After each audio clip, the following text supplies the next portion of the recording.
আসসালামু আলাইকুম রহমতুল্লাহ বারকাতুহু। ভাইরা, যত বাংলাদেশি ভাইরা আছেন, আপনাদের কাছে আমার একটাই অনুরোধ। আপনারা যদি প্রবাসে আসেন তাহলে অবশ্যই ভালো কোম্পানি জেনে আসবেন, আর পাশাপাশি কাজ শিখবেন।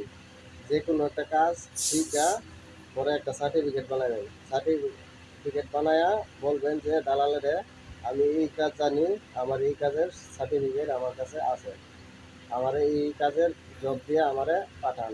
যদি আপনার জব দিয়ে পাঠায় তাহলে আপনার কপাল ভাগ্য। আর যদি আপনাকে লেবারে পাঠায় তাহলে আপনার কপাল বুঝে নিতে হবে যে অবশ্যই আপনার কপাল খারাপ।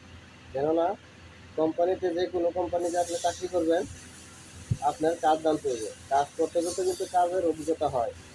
কাজ না করলে কাজের অভিজ্ঞতা হয় না। যদি প্রথমে আপনি যে কোনো একটা কাজের জব নিয়ে আসেন তাহলে অবশ্যই আপনাকে যে কোনো কোম্পানিতে